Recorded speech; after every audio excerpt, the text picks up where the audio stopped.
사무엘하 18장 16절로부터 18절까지 시작. 요압이 나팔을 불어 백성들에게 그치게 하니 그들이 이스라엘을 추격하지 아니하고 돌아오니라. 그들이 압살롬을 옮겨다가 숲을 가운데 큰 구멍에 그를 던지고 그 위에 매우 큰 돌무더기를 쌓으니라. 온 이스라엘 무리가 각기 장막으로 도망하니라. 압살롬이 살았을 때에 자기를 위하여 한 비석을 마련하여 세웠으니 이는 그가 자기 이름을 전할 아들이 내게 없다고 말하였음이더라.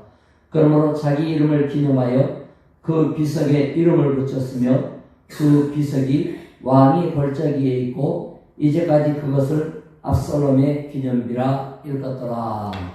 아멘. 압살롬이 죽어서 반역이 끝났어요. 대전이 끝난 겁니다.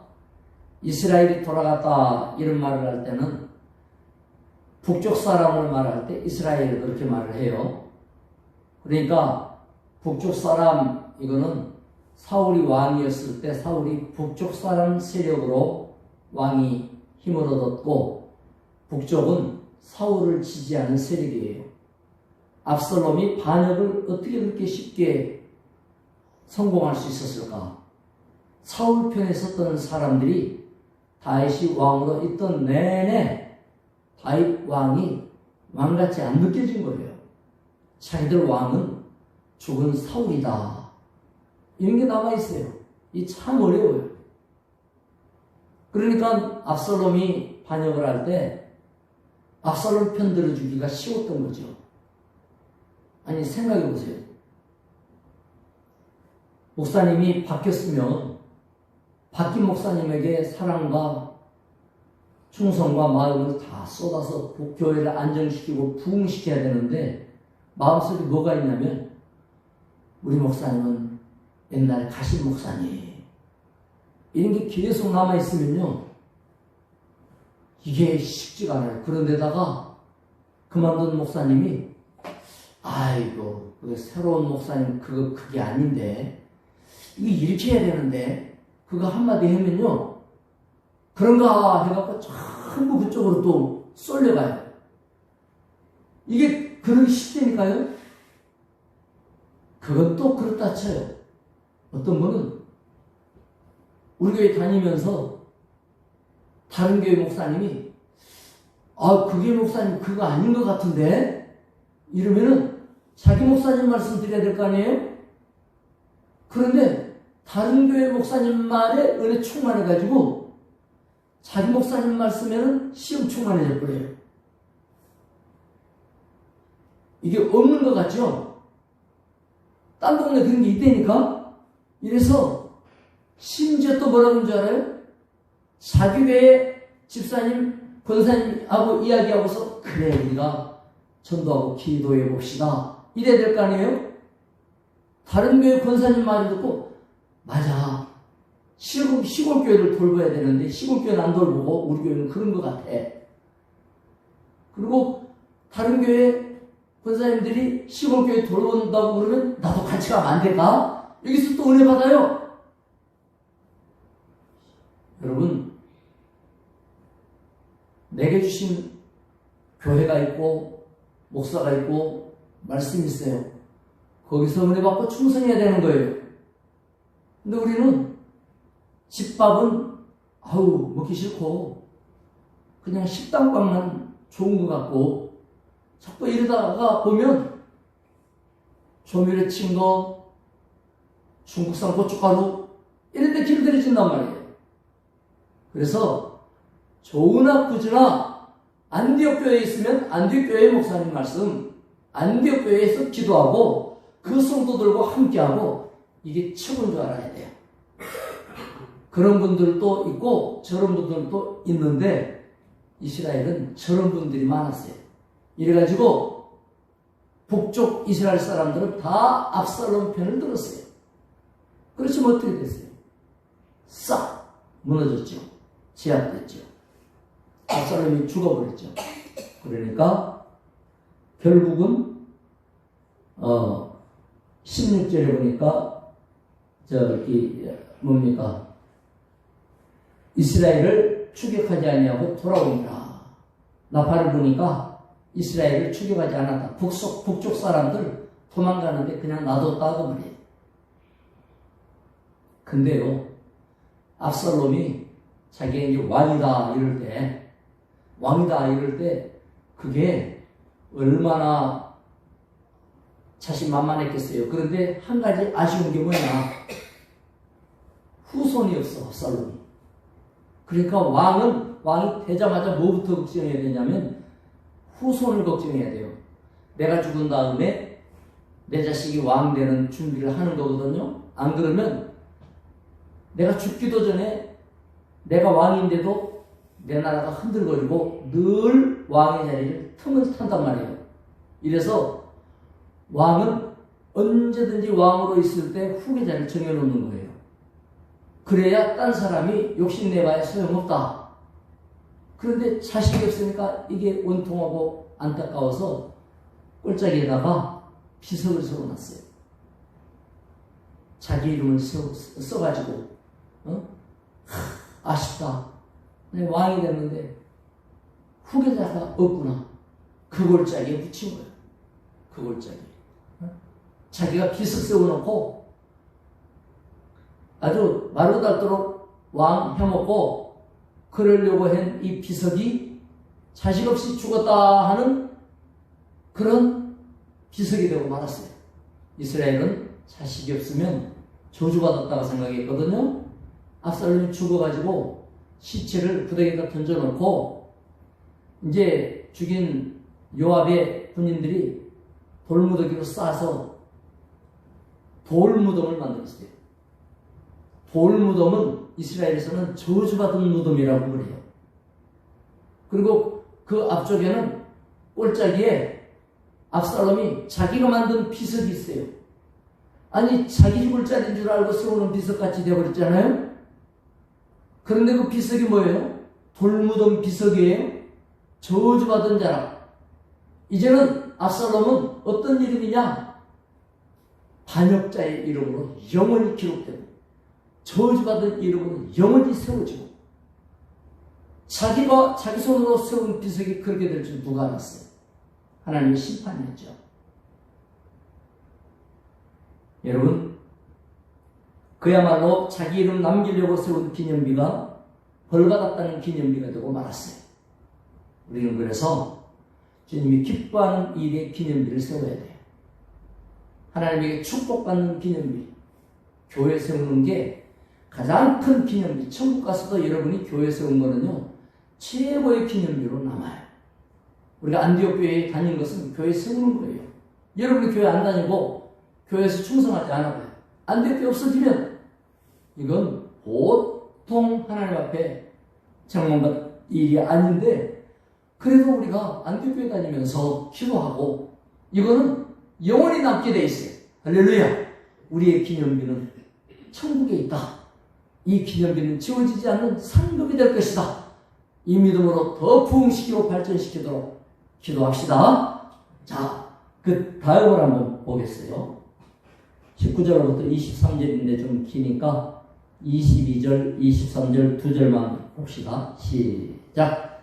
사독의 아들 아히마스가 다시 요압에게 이르되 청하건대 아무쪼록 내가 또한 구스 사람의 띠를 따라 달려가게 하소서 하니 요압이 이르되 내 아들아 너는 왜 달려가려 하느냐? 이 소식으로 말미암아서는 너는 상을 받지 못하리라 하되 그가 한사코 달려가겠노라 하느니라. 요압이 이르되 그리하라 하니 아히마스가 들길로 다른지라여 구스 사람보다 앞지러 가니라. 이제 반란이 진압되니까 왕한테 소식 전해야 되지 않습니까?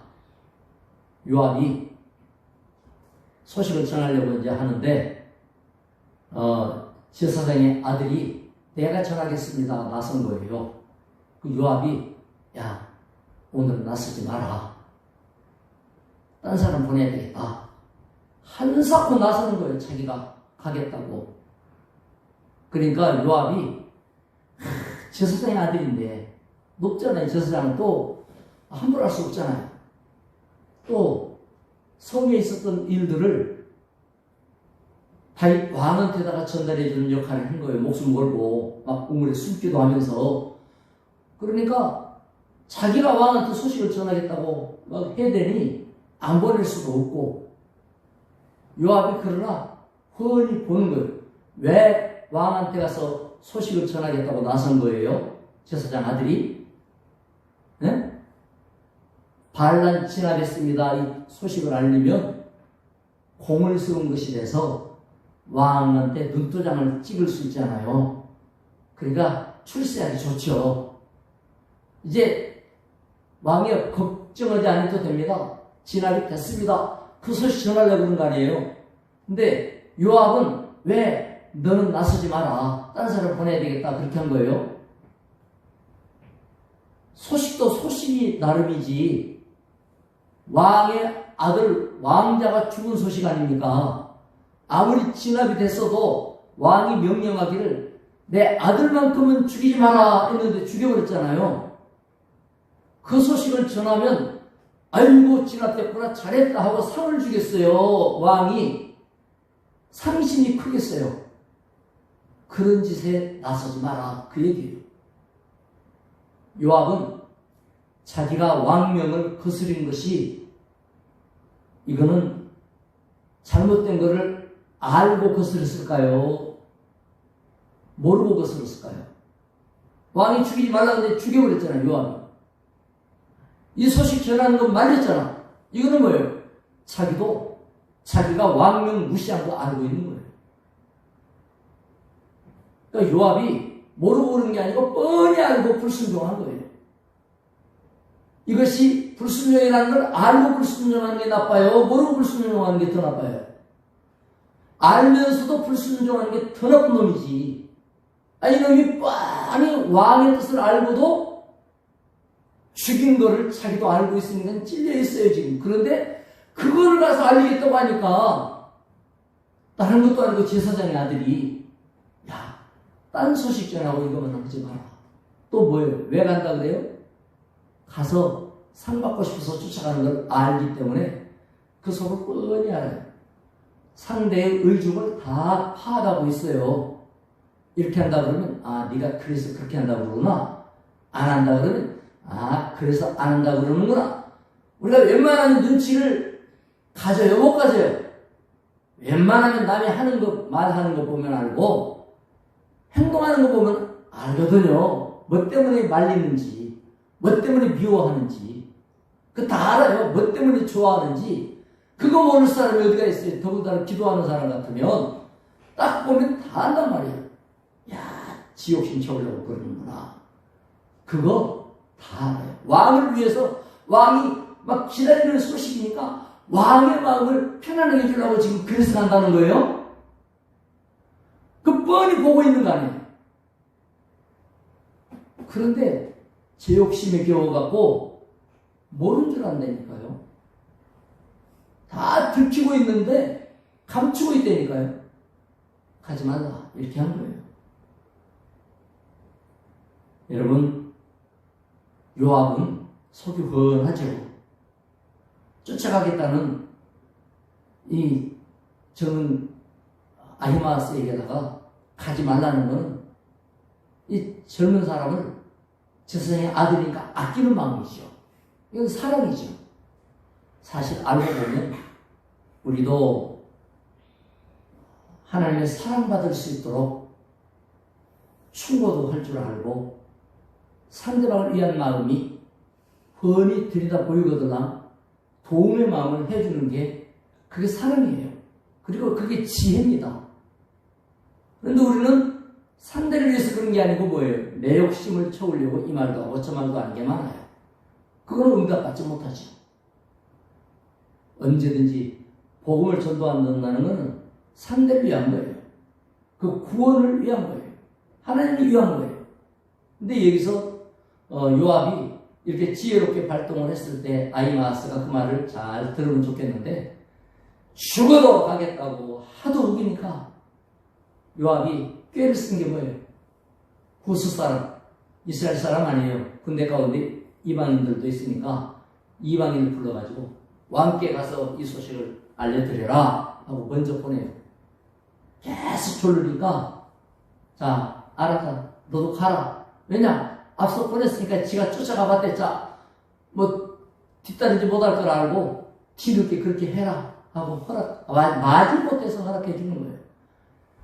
여러분 우리는 마지못해서 그렇게 되는 것보다는 사실은 기쁜 마음으로 일들이 되는 게 제일 좋습니다. 여러분 주변에 기쁜 일들이 그냥 척척척척 일어나면 좋겠고, 여러분이 충고할 때에 하나님 기뻐하는 사랑에서 지혜에서 나오는 그런 입술이 열려졌으면 좋겠습니다.